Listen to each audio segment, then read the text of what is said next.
کہ یہ ہمارے لیے ایک سعادت سے کم نہیں ہے.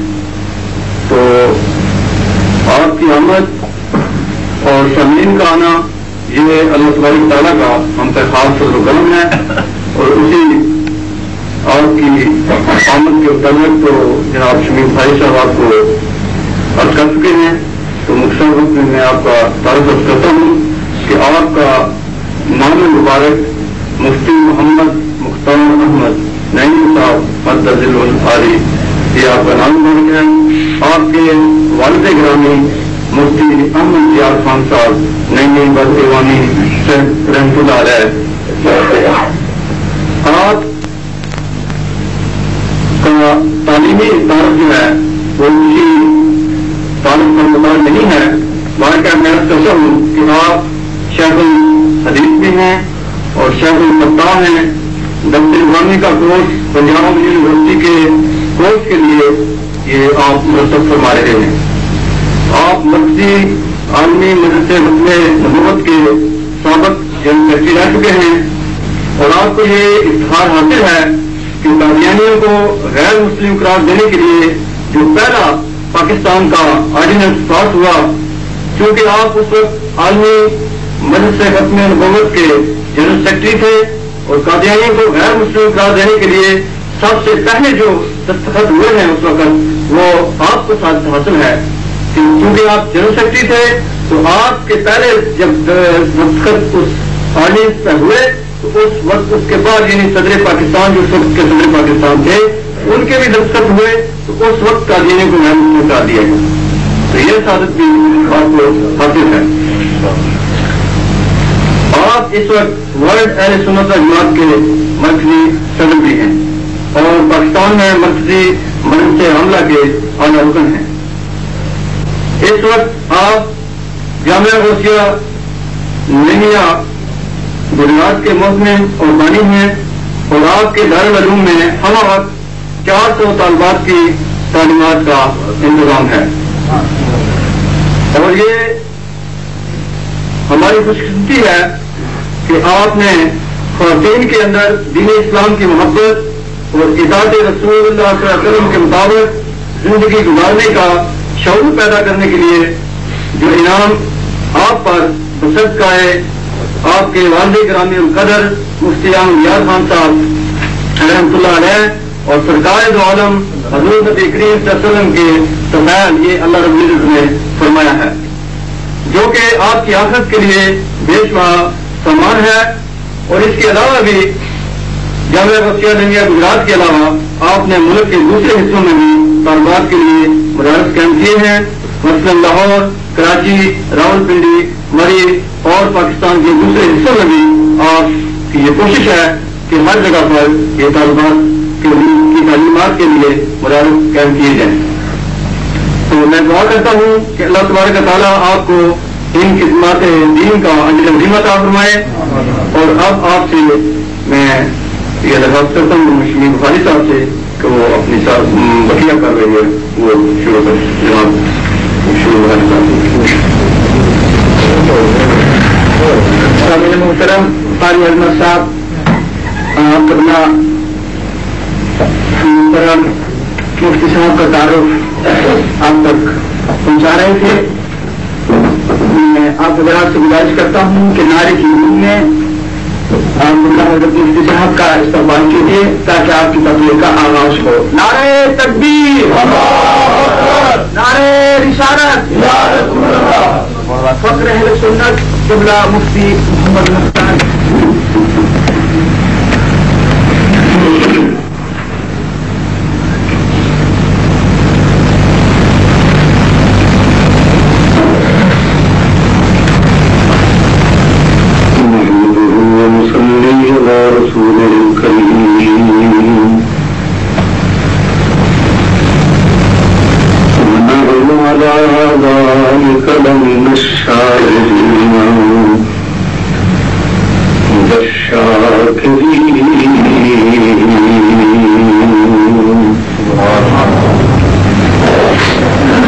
الحمد لله رب العالمين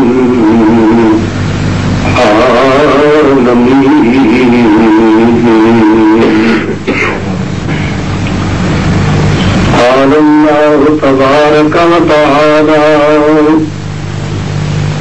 في كلامه المجيد وفرقانه الحميد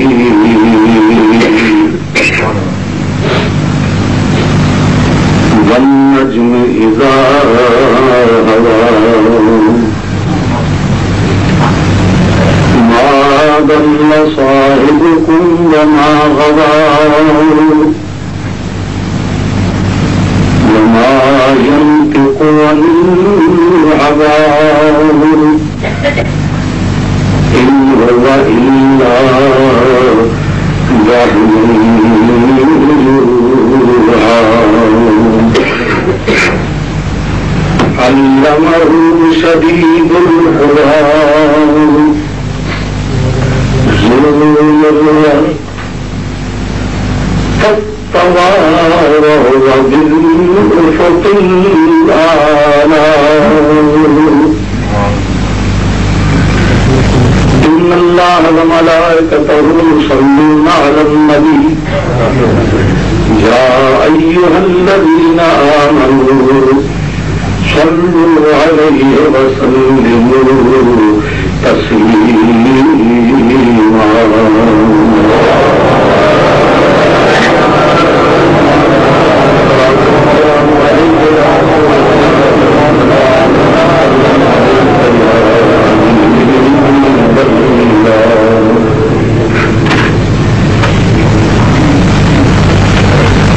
سرپرست مرکز اہل سنت و جماعت ابو ظہبی صدر مرکز اہل سنت معزز علماء کرام نعت خانان خوشیان حاضرین محفل معراج النبی صلی اللہ علیہ وسلم اور مہمانان گرامی السلام علیکم. پہلی مرتبہ دبئی اور ابو ظہبی کی ان ریاستہائے متحدہ میں حاضر ہونے کا اتفاق ہوا. ہمارے احباب نے مرکز اہل سنت ابو ظہبی کے زیر اہتمام یہ پروگرام بنایا. باوجود انتہائی مصروفیات کے مجھے خوشی ہے کہ میں آپ کی خدمت میں حاضر ہوں. مرکز اہل سنت ابو ظہبی کے عظیم الشان حال میں اس وقت آپ حضرات ملاحظہ کر رہے ہیں کہ پورے علاقے سے بڑی بڑی دور سے عاشقان مصطفیٰ صلی اللہ علیہ وسلم تشریف فرما ہیں. حال چھوٹا نہیں ہے بلکہ مجمع کثیر ہے. اس مرکز اہل سنت کی وسعتیں آپ حضرات کی محبت سے تنگ ہو رہی ہیں. پورا حال الحمدللہ اس وقت پر ہے. نماز مغرب کے بعد یہاں ختم خانقاہ شریف ہوا تھا. اس کے بعد نماز عشاء کے بعد یہ محفل جاری ہے. کائنات کے ہر گوشے میں جس جگہ بھی نظر اٹھائیے تو آپ کو یہ نظر آئے گا کہ ساری کائنات حضور پاک صلی اللہ علیہ وسلم کی محبت کی دیوانی ہے. یہاں کے نعت خوانی سنی, تلاوت قرآن پاک سنی, الحمدللہ معلوم ہوتا ہے کہ اس جیسی محبت کہیں بھی نہیں. آپ جہاں بھی جائیں گے, اعلیٰ حضرت فاضل بریلوی نے فرمایا تھا کہ عرش پہ تازہ چھیڑ چھاڑ, فرش پہ تحفہ ڈھونڈنا.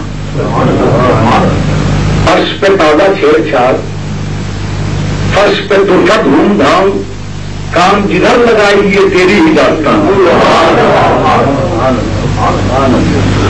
جدھر دیکھیے اے آمنہ کے لال در یتیم, اے اپنی ولادت کے وقت بھی اپنی گناہگار امت کو نہ بھولنے والے ارکان. فرش پہ تازہ چھیڑ چھاڑ, عرش پہ تحفہ دھوم دھام, کام جدھر لگائیے تیری ہی داستان ہے. وادیاں مکے کی ہوں, میدان عرفات ہو, مدینہ منورہ کے کھجوروں کے باغات ہوں, طائف کی وادیاں ہوں, معراج کی رات بیت المقدس کی مسجد ہو, اور جبریل امین سے پوچھو تو وہ کہیں گے سدرۃ المنتہا تک جہاں دیکھتا ہوں جلوہ سرکار ہی ہے. میں تبلیغی دعوت سے حاضر ہوا.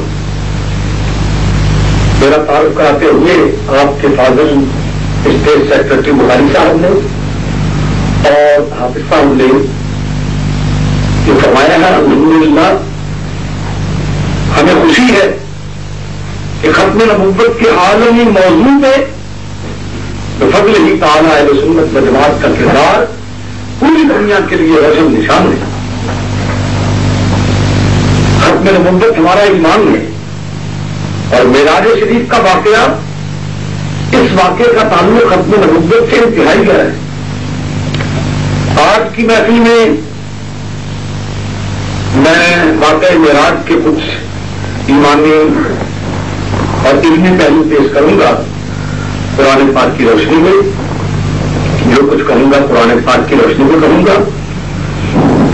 اگر پسند آئے تو قبول کر لیجیے گا, ورنہ دعا کیجیے گا کہ اللہ تعالیٰ معاف کر دیں. میں نے آیات کریمہ آپ کے سامنے تلاوت کی ہے. رب العالمین قسم فرما رہا ہے.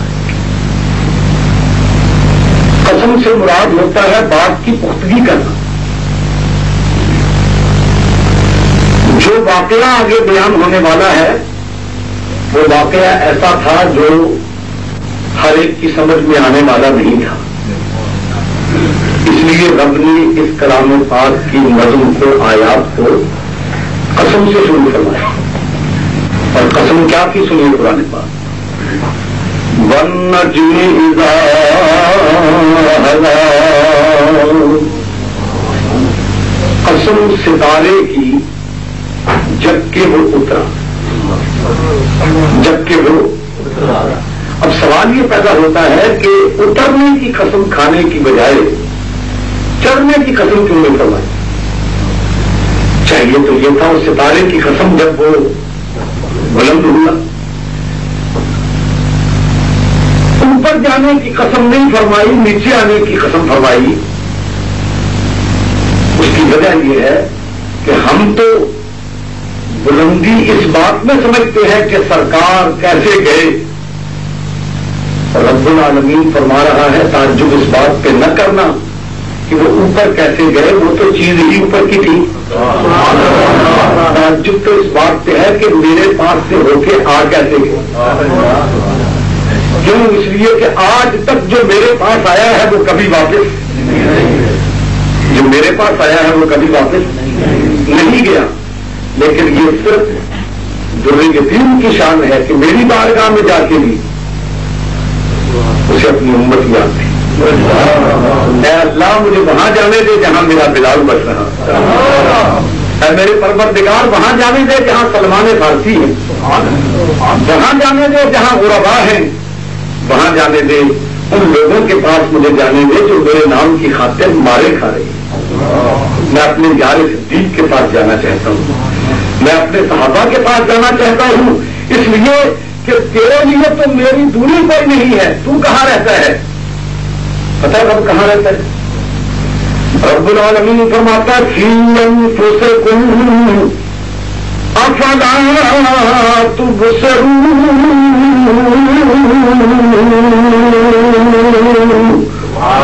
جب قرآن پڑھا جائے سب کہیں سبحان اللہ بلند آواز سے،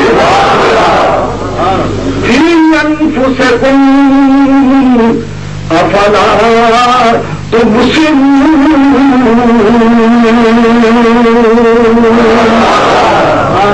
میں تمہارے دلوں میں رہتا ہوں، تم دیکھتے کیوں نہیں؟ یا اللہ میری تیری دوری تو ہو نہیں سکتی، میں عرش پہ ہوں تو وہاں بھی ہے، میں فرش پہ ہوں تو وہاں بھی ہے، مجھے تو ان کے پاس جانے دے تو میرا انتظار کر دے، بغیر اطلاع کے آیا ہوں، بغیر اطلاع کے آیا ہوں، اور تبلیغی سفر پہ آیا ہوں، بستر بھی لے کے نہیں آیا ہوں۔ کیوں؟ اس لیے کہ میں نے علی سے کہا تھا میرے بسترے پہ سو جاؤ، میرے بسترے پہ سو جاؤ، اے میرے آقا بسترے کے بغیر سفر کیسے ہوگا؟ ارے ان کا نہ ہوتا ہوگا جو بسترے کے محتاج ہوتے ہیں، میں تو جہاں جاؤں رب کا مہمان ہوں، اس لیے میں اپنے بستر پہ علی کو سلا کے آیا ہوں، اے علی تم میرے بسترے پہ سو جاؤ تاکہ تمہیں یہ سعادت نصیب ہو کہ علی تم اس مقام پہ فائز ہو جس بسترے کے کملی والے کا جس میں مبارک لگا تھا تم بھی اس سے لگ جاؤ، تمہارا مرتبہ بھی بلند ہو جائے۔ سبحان اللہ۔ والنجم اذا ہوا، قسم اس ستارے کی جب کہ وہ اترا، اور شاعر نے اس کا ترجمہ کیا، اس قرآن پاک کی آیت کا ترجمہ کیا، زمانہ حیران کہ ایک بشر آسمان پہ پہنچا تو کیسے پہنچا، زمانہ حیران، زمانہ ہم سارا زمانہ حیران کہ ایک بشر آسمان پہ پہنچا تو کیسے پہنچا، ارے زمانہ حیران کہ ایک بشر آسمان پہ پہنچا تو کیسے پہنچا، پر میں محب حیرت، میں محب حیرت کہ عرش کی جان فرش پر کس طرح رہی ہے، میں محب حیرت کہ عرش کی جان فرش پر کس طرح رہی ہے، والنجم اذا ہوا، قسم ستارے کی جب کہ وہ اترا، اور جو یہ خبر دے رہے ہیں ما ضل صاحبکم وما غوی،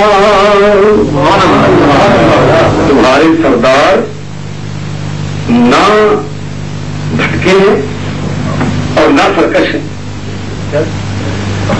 کوئی ایسی بات نہیں جو کچھ یہ کہہ رہے ہیں اسے بغیر چونوں چرا کے مان لو، کیونکہ ما ضل صاحبکم، یہ جو خبر دے رہے ہیں یہ نہ دیکھو کہ بات کیسی ہے، بات اگرچہ مشکل ہے لیکن یہ بھی دیکھو کہ کس منہ سے نکلی ہے، ما ضل صاحبکم وما غوی، اور یہ منہ کہتا ہے کہ وما ينطق عن الهوى، یہ اپنے خواہش سے بولتے بھی نہیں، یہ اپنے خواہش سے کبھی بولتے بھی نہیں.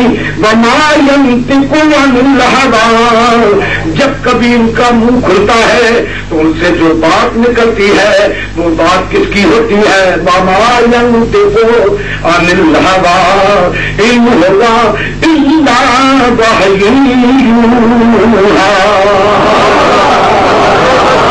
نعرہ تکبیر،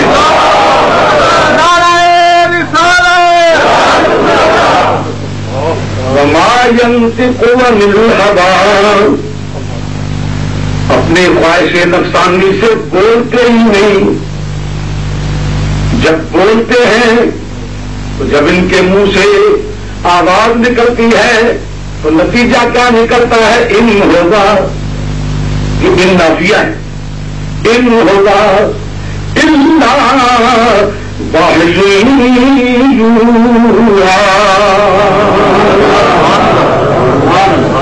اور یہ بولنا سکھایا کس نے ہے؟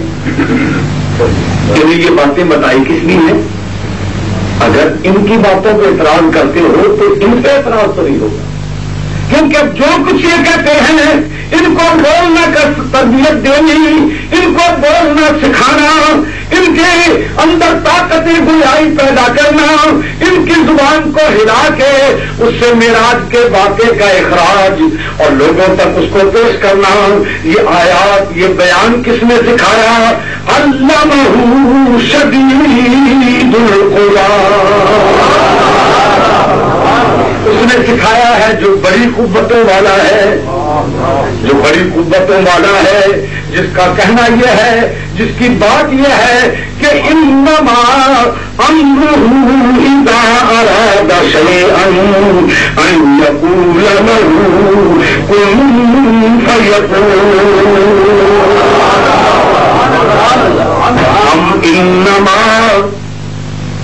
انما اس کے سوا کوئی بات نہیں، صرف یہی بات ہے حسر کے لیے آیا. انما امرہ اذا اراد شیئا، امر کیا ہے؟ قرآن پاک فرماتا ہے یسألونک عن الروح. یہ لوگ جو آپ سے پوچھتے ہیں نا معراج پہ کیسے گئے، انہیں پتہ ہی نہیں روح کیا ہے. یہ طاقت روحانی ہے. طاقت روحانی نبی میں آئے تو معراج ہوتی ہے. طاقت روحانی اگر کسی نبی کی زبان سے نکلے تو یہ اس کا معجزہ ہوتا ہے، اور اگر وہ طاقت روحانی نبی کی زبان سے نکلے تو اس کی کرامت ہوتی ہے. طاقت روحانی لوگ کہتے ہیں یسألونک عن الروح، اے نبی آپ سے لوگ پوچھتے ہیں روح کیا ہے.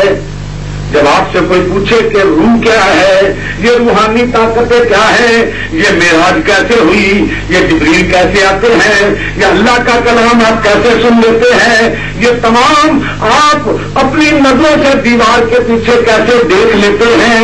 آپ نے جنت کو کیسے دیکھا، مسجد کی دیوار میں آپ نے جنت سے انگور کے لٹکتے ہوئے خوشوں کو کیسے دیکھ لیا، آپ نے یہ تمام طاقتیں کہاں سے پائیں؟ تو کہہ دو روح سے. یسألونک عن الروح، لوگ پوچھتے ہیں روح کیا ہے. اے نبی آپ کہہ دیں، آپ کیوں کہ علمہ شدید القویٰ.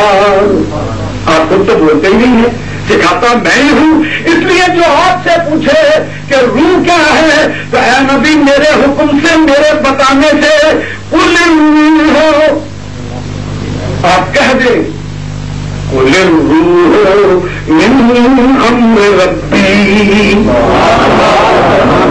روح میرے رب کا امر ہے. بولو روح میرے رب کا، ارے بولو روح میرے رب کا امر ہے. یہ ساری طاقتیں روحانی ہے اور روح میرے رب کا امر ہے.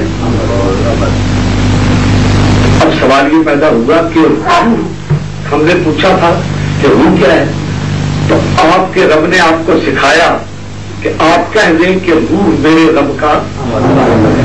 اب سوال یہ پیدا ہوتا ہے کہ آپ کے رب کا امر کیا ہے. تو دوسری آیت کریمہ نازل ہوئی، رب العالمین فرماتا ہے انما امرہ، قرآن سنتے جائیے، انشاءاللہ تعالیٰ جو مزہ قرآن کے سننے میں ہے وہ کسی چیز میں نہیں ہوگا، اور پھر قرآن میں اختلاف نہیں ہے. ہم جو بات قرآن سے پیش کریں گے بہرحال مانی جائے گی. ٹھیک ہے، تو اختلاف تو تب ہو جب ہم قرآن سے باہر آئے، اور اگر ہم قرآن کی وادیوں میں سیر کرتے رہے تو اس قرآن کی خوشبو سے کون بے نا امید ہوگا، اور کون ایسا شخص ہوگا جو قرآن کی خوشبو نہ لے سکے. خوشبو اپنی جگہ ہوتی ہے، یہ علیحدہ بات ہے کسی کو زکام ہو جائے. اگر زکام ہو جائے اسے خوشبو نہ آئے تو خوشبو کا قصور نہیں ہے. اگر قرآن کسی کی سمجھ میں نہ آئے تو قرآن کی غلطی نہیں ہے، وہ اپنے زکام کا علاج کرے. قرآن پاک فرماتا ہے جب سوال کریں آپ سے روح کیا ہے تو آپ کہہ دیں روح میرے رب کا. اور اب امر کے متعلق سوال ہے تو انما امرہ، اس کے سوا کوئی بات نہیں کہ رب کا امر کیا ہے. انما امرہ اذا اراد، اذا اراد. امر ہے رب کا ارادہ. بولو امر ہے رب کا، ارے بولو امر ہے رب کا. میری باتوں کو یاد رکھیں انشاءاللہ کام آئیں گی. امر ہے رب کا ارادہ. میں باز نہیں کر رہا ہوں، میں گھر سے قرآن دے رہا ہوں. امر ہے رب کا ارادہ. یا اللہ رب کا ارادہ کیا ہے؟ کیونکہ ہم خاکیوں کو پتا نہیں کہ تو جب ارادہ کرے تو کیفیت کیا ہوتی ہے. ہمیں نہ روح کی خبر تھی، نہ ہمیں امر کے پتا تھا، نہ تیرے ارادے کی خبر ہے. اے میرے نبی بتائیے روح کیا ہے؟ آپ کہہ دے امر ہے. اور امر کیا ہے تو اذا اراد. امر ہے رب کا، امر ہے رب کا. یا اللہ ارادہ کیا ہے؟ اذا اراد شیئا، اذا اراد شیئا. شیئا مصدر ہے، یہ بنایا شاہ سے. شاہ مانے چاہنا. تو آپ عرب کے علاقے میں رہتے ہیں، آپ کو اتنا ہر ایک کو پتا ہوگا شاہ مانے چاہنا. جی تو روح تھا امر، اور امر تھا بولو ارادہ. اور ارادہ کیا تھا؟ مشیت. تو روح امر ہے، امر ارادہ ہے کس کا؟ اللہ کا. اور ارادہ مشیت. ارادہ مشیت. مطلب ہے اللہ تعالیٰ ہر چیز پہ قادر ہے، لیکن نعوذ باللہ چوری کرنے کے قادر تو نہیں ہے. تو بولو آپ کہیں گے قدرت میں کرتا ہوں. اس لیے کہ مشیت کے تابع ہے. رب العالمین ہر اس چیز پہ قادر ہے جس کو چاہے، جس کو کیسا فلسفہ حل ہوا. اذا ارادہ شیئا انما امرہ اذا ارادہ شیئا. اس کا امر یہ ہے جب وہ ارادہ کرے کسی چیز کا، یعنی وہ چاہے. اور جھوٹ بولنا وہ چاہتا ہی نہیں. کیوں؟ اس لیے کہ جھوٹ عیب ہے اور رب بے عیب ہے. جھوٹ عیب ہے اور رب بے عیب ہے. تو بے عیب عیب چاہے گا ہی نہیں. لہذا اگر وہ جھوٹ نہ بول سکے تو اس کی قدرت میں فرق نہیں آئے گا. اس لیے کہ جھوٹ بولنا وہ چاہتا ہی نہیں ہے. اور چونکہ جھوٹ کیوں نہیں بولنا چاہتا؟ اس لیے کہ جھوٹ عیب ہے. اور رب رب کیا بولو؟ میرا رب، آپ کا رب، کائنات کا رب، میرے پیارے محمد کا رب بے عیب ہے. اللہ اکبر. اور جو بے عیب ہوتا ہے، جو اپنے دستخط سے بنائے اس چیز میں بھی عیب کوئی نہیں ہوتا. جو بے عیب ناز سے کسی چیز کو بنا دے اور یہ کہے مجھے دیکھنا ہو تو اس کو دیکھو، مجھے سننا ہو تو اس کی سنو، میرا کلام سننا ہو. پوچھا گیا نا کلام کس کا ہے؟ قرآن. تو رب العالمین نے فرمایا انہ لقول رسول کریم. انہ یہ قرآن ہے، اللہ کس کا قول ہے؟ رب نے فرمایا تھا انہ لقول رسول کریم. یہ میرے رسول کریم کی بات ہے. اور کیونکہ میں بے عیب ہوں اس لیے میرا قرآن بھی بے عیب، میرے فرشتے بھی بے عیب، میرا نبی بھی بے عیب، میرے نبی کے صحابہ بھی بے عیب.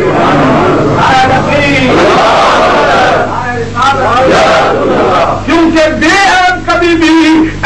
دوسری چیز بنا کے فخر نہیں کرتا، لیکن مجھے فخر ہے کہ میں محمد کا رب ہوں. اسی لیے میں جو کچھ کہنا چاہتا ہوں تیری زبان سے کہلاتا ہوں. میں ایک ہوں، رب ایک ہے نا؟ بولو رب ایک ہے. سارے بولو رب. اچھا بولو رب. کس کی شان ہے ایک ہونا؟ اللہ. لیکن اللہ تعالیٰ فرماتا ہے میں اگرچہ ایک ہوں لیکن اے میرے پیارے نبی قل هو اللہ احد، تم کہہ دو کہ ہو یا اللہ جب تو ایک تھا تو نبی سے کہلوانے کی ضرورت کیا ہے. اور میں اسی لیے تو کہتا ہوں کہ جو اس کو دیکھے گا اسے دیکھے گا بے عیب. جب یہ بے عیب ہو کے میرے بنانے سے بے عیب ہو کے مجھے ایک کہے گا تو میرا ایک ہونا لوگوں کے واضح ہو جائے گا. میں نے اس کو بے عیب بنایا اور اس نے میری احادیت کا اعلان کیا. اسی لیے شاید کہتا ہے کہ کل کہہ کے اپنی بات بھی منہ سے تیرے سنوں. اس اللہ نے کل کہہ کے اپنی بات، کل کہہ کے اپنی بات پکڑ لگا بچتا جانا چاہیے. اتنا بڑا مجمع ہو تو یہاں تو بے ہوش ہو جانا چاہیے. کل کہہ کے اپنی بات، کس کی بات؟ ایک ہونا کس کی بات تھی؟ لیکن خود نہیں کہتا. کل کہہ کے اپنی بات بھی منہ سے تیرے سنوں. کل کہہ کے اپنی بات، کل کہہ کے اپنی بات بھی منہ سے تیرے. کیا کہہ رہا ہوں؟ کل کہہ کے اپنی بات بھی، ارے کل کہہ کے اپنی بات بھی منہ سے تیرے سنوں. کتنی ہے تیری گفتگو اللہ کو پسند، کتنی ہے تیری گفتگو اللہ کو پسند، کتنی ہے تیری گفتگو اللہ کو پسند.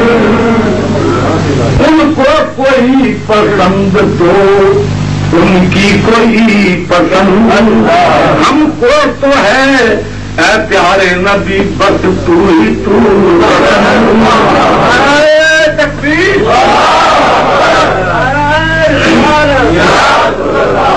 کہہ کے اپنی بات بھی منہ سے تیرے سنی. کتنی ہے تیری گفتگو اللہ کو پسند، تو کہو کتنی ہے تیری گفتگو اللہ کو پسند، کتنی ہے تیری گفتگو اللہ کو پسند. قل هو اللہ احد، تم کہہ دو کہ اللہ. اچھا اور بدلا بھی مل گیا. تم کہہ دو کہ اللہ ہے اور اب اپنی فکر نہ کرنا. جب اے نبی میری باری تھی تو تو کہہ دے کہ اللہ، اور جو تیری نبوت کا انکار کرے گا، جو تیری شانوں کا انکار کرے گا اسے میرے طرف بھیج. میں کہہ دوں گا بکفا باللہ شہیدا. اے نبی تیرے لیے میں کافی، میرے لیے تو کافی. تو کہہ کہ اللہ ایک ہے اور میں کہہ دیتا ہوں وکفا باللہ شہیدا محمد الرسول اللہ. اے نبی جب باری تیری ہوگی تو میں کہوں گا کہ تو اللہ کا رسول ہے، اور جب میری باری آئے گی تو کہہ دینا اللہ. کتنی ہے تیری گفتگو اللہ کو پسند، کل کہہ کے اپنی بات، کل کہہ کے اپنی بات بھی منہ سے تیرے سنی. اس نے کل کہہ کے اپنی بات اپنی تھی اور کہا کہ اے نبی تم کہہ دو کہ اللہ ایک ہے. کیوں کہ وما ينطق عن الهوى ان هو الا وحی یوحی. سبحان اللہ سبحان اللہ. اچھا یسألونک عن الروح، پوچھتے ہیں روح کے بارے میں، تو قل الروح من امر ربی، آپ کہہ دیں کہ روح میرے رب کا امر ہے. اور جب امر کے متعلق پوچھے تو انما امرہ اذا اراد، روح امر تھی، امر ارادہ خدا بندی تھا، اور ارادہ کیا تھا؟ اذا اراد شیئا، شے کے معنی چیز تو ہم کرتے ہیں، یہ فارسی کا ترجمہ ہے، لیکن عربی کا ترجمہ شیئن بنا ہے شاہ سے. شاہ مشتق ہے شیئن کا، شاہ مانے چاہنا. تو اذا اراد شیئا، جب وہ ارادہ کرے اس چیز کا جس کو وہ چاہے، تو معلوم یہ ہوا کہ روح امر تھا، امر روح امر ہے، اور امر ارادہ خدا بندی ہے، اور ارادہ اس کی مشیت ہے.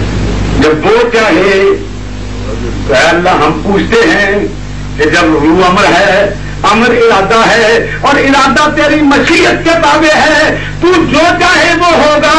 تو اب یہ ابو لہب میں بیٹھنے والے پوچھتے ہیں کہ بتا تیری رضا کیا ہے، ہمیں یہ بتا تیری مرضی کیا ہے، تو کیا چاہتا ہے؟ تو فرمایا میری رضا یہ ہے اذا اراد شیئا ان یقول، میرا ارادہ یہ ہے کہ میں چاہوں، اور چاہتا کیا ہوں کہ میں قول کروں، میں قول کروں، اور قول میرے لائق نہیں ہے. کیوں؟ قول کہتے ہیں بولنے کو، اور بولنے کے لیے آتا ہے کلام، اور کلام کے لیے ضروری ہے کلمہ. کلمہ نہ ہو تو کلام نہیں، کلام نہ ہو تو کلمہ نہیں. اچھا، تو قول کے لیے ضروری ہے دو چیزوں کی. قول کہتے ہیں بات کو، بات کو عربی میں کہتے ہیں کلام. ارے بولو کیا کہتے ہیں؟ اونچا بولو، کلام. اور کلام کے لیے ضروری کیا ہے؟ کلمہ. اور کلمہ کو عربی کا دوسرا ترجمہ کریں تو اس کے معنی ہے لفظ، اور لفظ کے معنی ہے پھینکنا. لفظ کے معنی پھینکنا، پھینکنا یہ لغوی معنی ہے. اور اصطلاح میں لفظ اس کو کہتے ہیں جسے انسان اپنے منہ سے بولے. یہ شرط ہے، جسے انسان اپنے منہ سے بولے.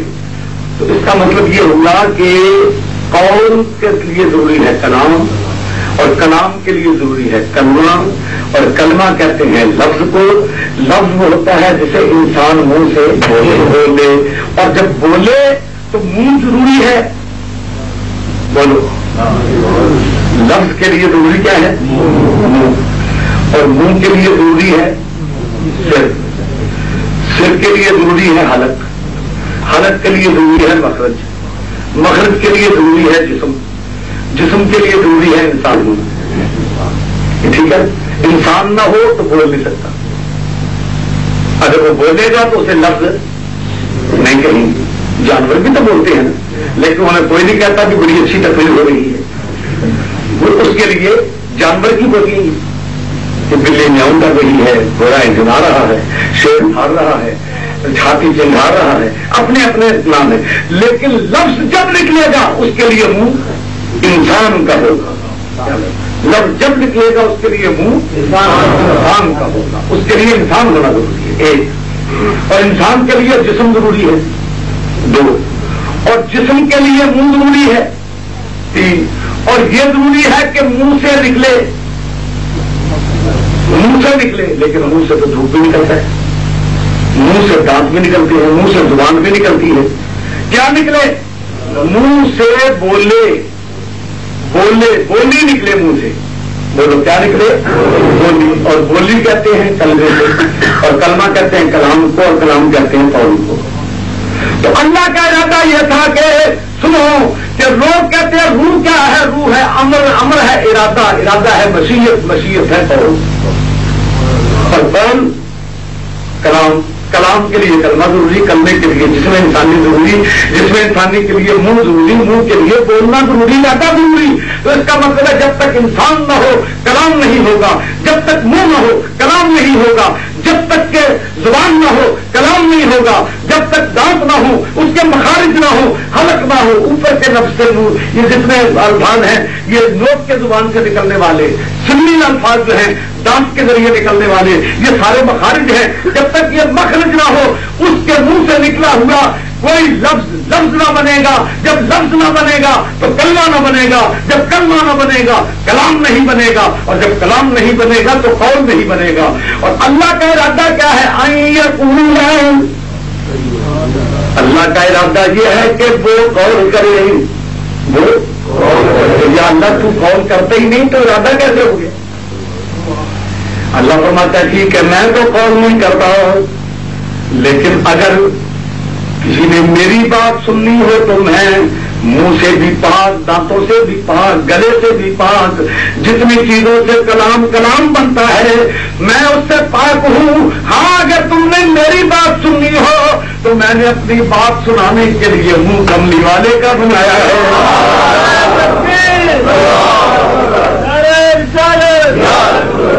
اسی لیے کل کہہ کے اپنی بات بھی منہ سے تیرے سنی، کل کہہ کے اپنی بات بھی منہ سے تیرے سنی. اب اس کے بعد چلیے ان لہو کن، ان لہو کن.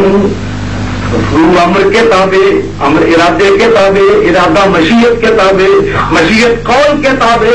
اور جب وہ قول کرنا چاہتا ہے تو کیا کرتا ہے؟ ان یقول لہو کن، ان یقول لہو کن. وہ کہتا ہے کن فیکون، ہو جاتی ہے. اس کا مطلب ہے ساری کائنات مثلاً ساری کائنات کس سے بنی؟ ساری کائنات کس سے بنی؟ یہ قرآن کا فیصلہ ہے. ان یقول لہو کن، ان یقول لہو کن فیکون. کن کہتا ہے ساری کائنات ہو جاتی ہے. اس کا مطلب یہ ہوا جو کچھ ہوا ہے جو کچھ ہوگا وہ کن سے ہوگا. تو سمجھ آ رہی ہے کہ نہیں بات؟ کن سے ہوگا. اور کن فیکون ان دونوں کا مصدر اشتقاق ہے کون. کن بنا ہے کون سے اور یکون بھی بنا ہے کون سے. کون اس کا مصدر ہے، یکون اس کا فعل ہے، فعل مضارع. کن ہی سے کون بنا، کن ہی سے یکون بنا. اس کن اور یکون کے اندر کار فرما کون ہے؟ کون. کون سارے بولو کون. کن فیکون. تم کس سے بنا؟ کون سے. اور یکون کس سے بنا؟ کون سے. اونچا بولو. ابھی میں بات بتانے لگا میری ساری تقریر ایک دم آپ کو سمجھ جا رہی ہے. اتنی تمہید جو میرے بن گئے سب میرے آج کے سلسلے میں. ارادہ کیا ہے؟ روح کیا ہے؟ امر. امر کیا ہے؟ ارادہ. ارادہ کیا ہے؟ مشیت. مشیت کیا ہے؟ قول کیا ہے؟ کن. کن. اور جب کن ہے تو فرق اب ساری کائنات بند ہوگی دو لفظوں میں. کن کن. آسمان، زمین، ستارے، چاند، ہوائیں، فضائیں، فرشتے، جن، انسان، نبی، سب کچھ کس میں ہیں؟ کن میں. جب کن کہتا ہوں تو ہو جاتی ہے. اس کا مطلب یہ ہوا خلاصہ کائنات کیا ہے؟ خلاصہ کائنات ہے کن فیکون. اور کن بھی بنا کون سے اور یکون بھی بنا کون سے. اب ہو گئے ایک کون ہوا کن میں اور ایک کون ہوا یکون میں. اور جب دونوں کو ملایا تو عربی قاعدے سے بنا کونین. عربی قاعدے سے کیا بنا؟ کونین. سمجھ آئی نا؟ عربی قاعدے سے کیا بنا؟ کونین. وَإِنَّمَا أَمْرُهُ إِذَا أَرَادَ شَيْئًا أَن يَقُولَ لَهُ كُن فَيَكُونُ. جب اس کا امر یہ ہے وہ ارادہ کرتا ہے اور کسی چیز کا چاہنے کا وہ چاہتا ہے تو کیا ہوتا ہے؟ قول ہو جاتا ہے. جب قول ہوتا ہے اور قول ہوتا ہے کن کا فیکون، یعنی ساری کائنات کن فیکون کے تالے میں بند ہے. اس چابی لگے گی تو کن فیکون کا تالا کھل جائے گا. اور کن بھی بنا کون سے، یکونوں بھی بنا کون سے. اس کا مطلب یہ ہوا کہ کن اور فیکون کے اندر کون دو جگہ ہے، ایک کن کا کون، ایک یکونوں کا کون. اور جب ہم نے اس کا تسمیہ بنایا تو کون ہے. مولانا حضرت فاضل بریلوی تڑپ گئے، فرماتے ہیں کہ بزمیں کونین میں انبیاء تاجدار، بزمیں کونین میں انبیاء تاجدار، بزمیں کونین میں انبیاء تاجدار، بزمیں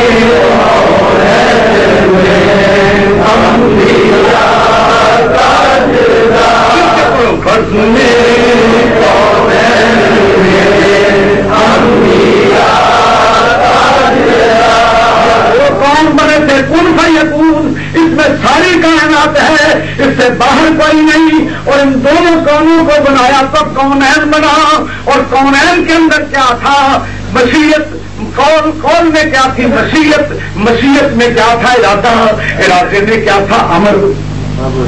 اور امر ہوتا ہے تاجدار کا، امر ہوتا ہے امر میرا ہوگا، ہے نبی نافذ تو کرے گا. کیونکہ بزمیں کونین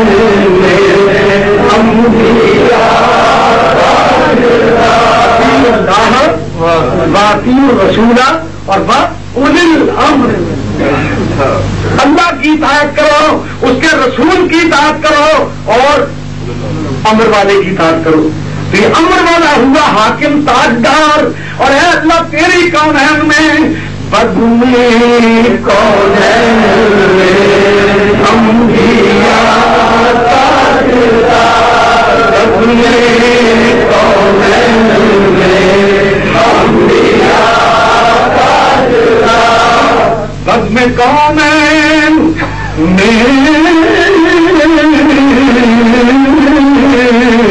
انبیاء تاجدار. ہر نبی تاجدار، ہر نبی بادشاہ، ہر نبی اولی الامر، ہر نبی اللہ کے احکام کو نافذ کرنے والا. لیکن اے دوستو بزمیں کونین میں انبیاء تاجدار. پر معراج کی رات جا کے بیت المقدس میں دیکھو کہ تاج داروں کا آتا ہمارا نبی، تاج داروں کا ہمارا نبی، تاج داروں کا ہمارا نبی. سارے تاجدار جمع تھے. بولو تھے کیا نہیں؟ جمع تھے کیا نہیں؟ بیت المقدس میں سب جمع ہیں، سارے تاجدار، سارے علماء، سارے احکام نافذ کرنے والے، سارے نائبین خدا، سب وہاں جمع تھے. لیکن صفیں لگی ہیں مصلی امام کا خالی تھا. مصلی امام کا آدم علیہ السلام آگے بڑھیے. لوگ منتظر ہیں کہ دو رکعت نماز پڑھنی ہے، فارغ کر دیں ان کو. نہیں، میں آج کے دن مصلی پہ جانے والا نہیں، کیونکہ وہ آ رہا ہے تاج داروں کا ہمارا نبی، تاج داروں کا ہمارا نبی. اس بات میں آتا ہے کہ نبی علیہ السلام فرماتے ہیں کہ معراج کی رات ہم گزرے. میں واقعی معراج سے ہٹتے ہوئے کیونکہ یہ بہت مرتبہ سنا، میں فلسفہ معراج بیان کر رہا ہوں. سرکار فرماتے ہیں ہم معراج کی رات گزرتے ہوئے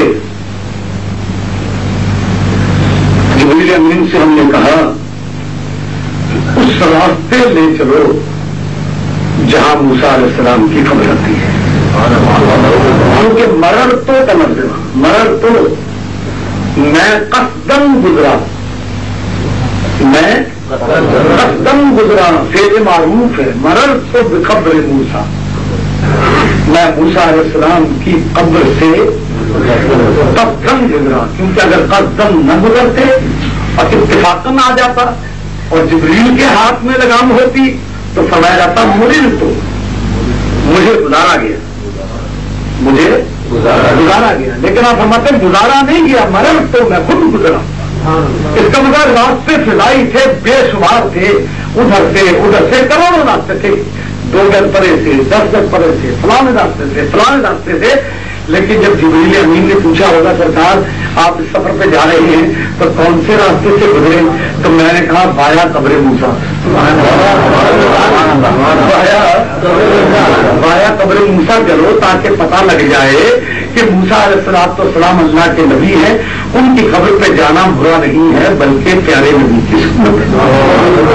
سنت ہے نا، سنت کو پورا کرنے کے لیے قوم کو، اپنے امتیوں کو اپنے سنت کا درس دینے کے لیے مرر تو قصدن گزرا میں تو قبر موسیٰ علیہ السلام کی قبر پر. اور جب میں قبر کے قریب سے گزرا تو میں نے دیکھا قبر کے اندر مٹی تھی، اوپر مٹی تھی، اس کے نیچے تختے تھے، تختے کے نیچے جگہ تھی موسیٰ علیہ السلام کی. لیکن جب میں نے اپنی نگاہ نبوت قبر پہ ڈالی تو میں نے قبر کے اندر صاف دیکھ لیا.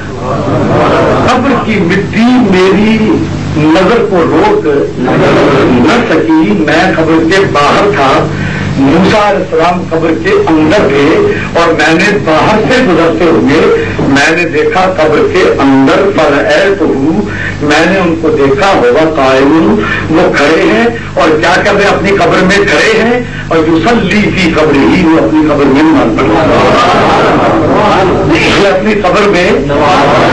تو نماز مردے پڑھا کرتے ہیں نا، کیا خیال ہے فیصلہ کروں گا نماز پڑھنے والا وہی ہوتا ہے مر گیا. قیام مردے ہی کرتے ہیں نا. بولو مجھے پتا نہیں ہے ابو ظہبی کا رواج کیا ہے کہ بہرحال قاعدہ یہ ہے کہ قیام بھی صفت زندہ ہے، حیات کی صفت ہے، اور نماز بھی حیات کی صفت ہے.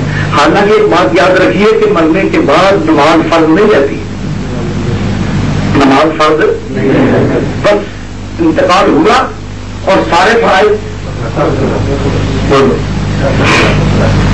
سارے فرائض فرمائیں، سارے فرائض ختم ہو گئے. جو مہمان آ رہے ہیں ان کو جگہ دے دیں. ہم یہ آگے آ جائیں، تھوڑے تھوڑے آگے ہو جائیں، اگیا نا ساتھ سے آگے ہو جاؤ نا، دروازہ کھول دو کمرے کے اندر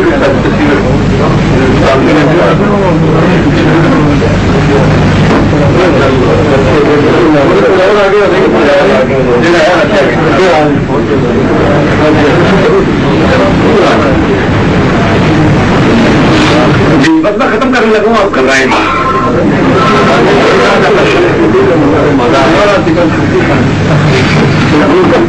یہ نا صبح نماز کی بھی چھٹی ہوئی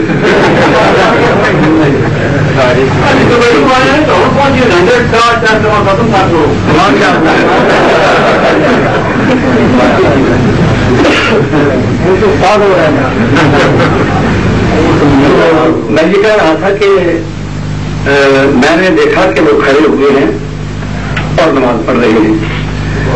نماز ایک ایسا فرض ہے جو انسان کی زندگی میں فرض ہے اور انتقال ہوتے ہی تمام فرائض سے انسان ضرورت ہے. لیکن میں نے جب موسیٰ علیہ السلام کو دیکھا تو نماز پڑھتے ہوئے دیکھا. اب نماز کیوں نہیں، کیا ضرورت ہے؟ سمجھ رہے ہیں؟ فلسفہ یہ ہے کہ اب نماز کیوں نہیں، ضرورت کیا تھی؟ تو جواب اس کا یہ ہے کہ انہیں ضرورت تو نہیں تھی، لیکن نیک لوگ جو زندگی میں اپنے کام کیا کرتے ہیں نا وہ بعد وفات بھی جاری رہتے ہیں، وہ بعد وفات بھی جاری رہتا ہے۔ تو موسیٰ علیہ السلام چونکہ زندگی میں نماز پڑھا کرتے تھے نا، پڑھا کرتے تھے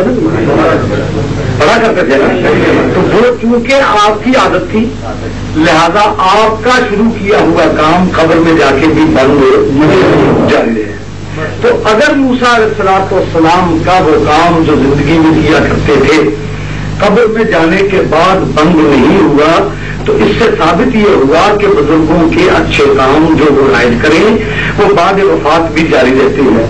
تو اولیاء اللہ کا کام ہے زندگی میں فیض دینا، فیض دینا، اور جب وہ نماز موسیٰ علیہ السلام کی قبر میں جاری رہی بعد وفات بھی، تو ثابت یہ ہوا کہ جو دنیا میں فیض دیتا تھا قبر میں جانے کے بعد بھی اس کا فیض جاری ہے۔ کیوں؟ اس لیے کہ قاعدہ یہ ہوا کہ نیکوں کے کام بند نہیں ہوتے ہیں۔ اسی لیے غالب پھر بھی کہہ گئے معراج کے سلسلے میں ایک ہی نعت کہیے بیچارے نے، مرزا غالب نے ایک ہی نعت کہی ہے، ویسے غزل نہیں کہتا، ایک نعت کہی لیکن ایک میں ہی اس نے غلط ہو کہتا ہے اس کی امت میں ہوں میں، میرے رہے کیوں کام بند، اس کی امت میں ہوں میں، میرے رہے کیوں کام بند، واسطے جس شہر کے غالب گنبدے بے در کھلا، جس کے لیے اللہ نے آسمان کے دروازے بند کے کھول دیے تھے، میں اس کی امت میں ہوں تو میرے کام بھی بند، اس کی امت میں ہوں میں، میرے رہے کیوں کام بند، واسطے جس شہر کے غالب گنبدے بے در کھلا، کیوں اندھیرا ہے شب غم ہے بلاؤں کا، کہتے میری قبر میں اندھیرا نہیں ہوگا، لیکن اگر وقتی طور پہ ہوا تو میں کہہ دوں گا کیوں اندھیرا ہے شب غم ہے بلاؤں کا نزول۔ اس کی وجہ یہ ہے کہ معراج میں اللہ نے فرمایا والنجم، ستارے کی قسم، تو میری قبر کا اندھیرا صرف اس لیے ہے کہ سرکار کی نظری ہوئی، کیوں اندھیرا ہے شب غم ہے بلاؤں کا نزول، آج ادھر ہی کو رہے گا دیدہ اختر کھلا، آج ادھر ہی کو رہے گا، کیوں اندھیرا ہے شب غم ہے بلاؤں کا نزول، معلوم ہوتا ہے آج ادھر ہی کو رہے گا، میری طرف نہیں آئے گا، آج ادھر ہی کو رہے گا دیدہ اختر کھلا، اختر ستارے کہتے ہیں والنجم اذا ہوا، سرکار اسی لیے واپس آئے تاکہ اپنے امتیوں کی قبر میں ایک نگاہ ڈال کے نور کی روشنی پیدا کرے۔ میں نے یہ دیکھا کہ موسیٰ علیہ السلام قبر میں نماز پڑھ رہے ہیں، اچھا، اور وہاں سے اب ایک بات بتائیں کہ نبی علیہ السلام کہاں تھے؟ قبر کے باہر، اور موسیٰ علیہ السلام کہاں ہیں؟ قبر کے اندر۔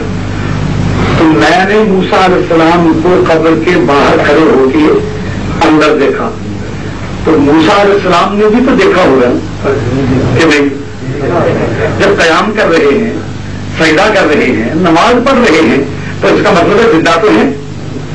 تو پھر بات یہ کہ نماز میں تھی، میں نے انہیں قبر کے اندر دیکھا اور موسیٰ علیہ السلام نے قبر کے اندر سے مجھے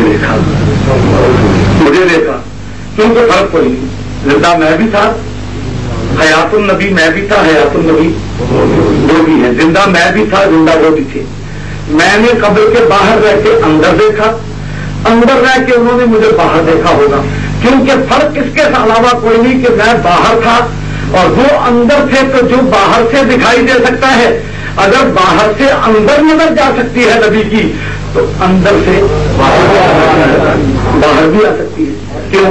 اس لیے کہ مشکل کام ہے باہر سے اندر دیکھنا، اور آسان کام ہے اندر سے ہے، یہ دکھا جاتا نہیں، اندر سے باہر دیکھنا آسان ہے اور باہر سے اندر دیکھنا مشکل ہے۔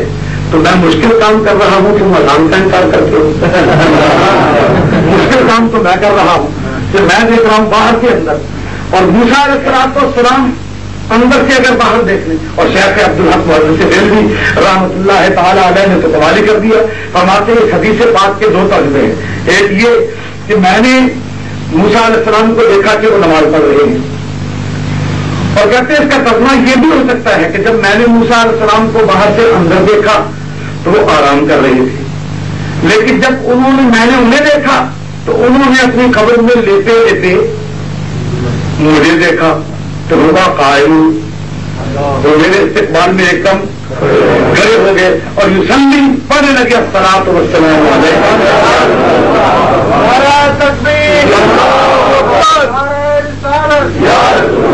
اس میں بھی کوئی حرج نہیں ہے کہ حدیث کا ترجمہ یہ کر لیا جائے. شیخ عبدالحق شیخ محمد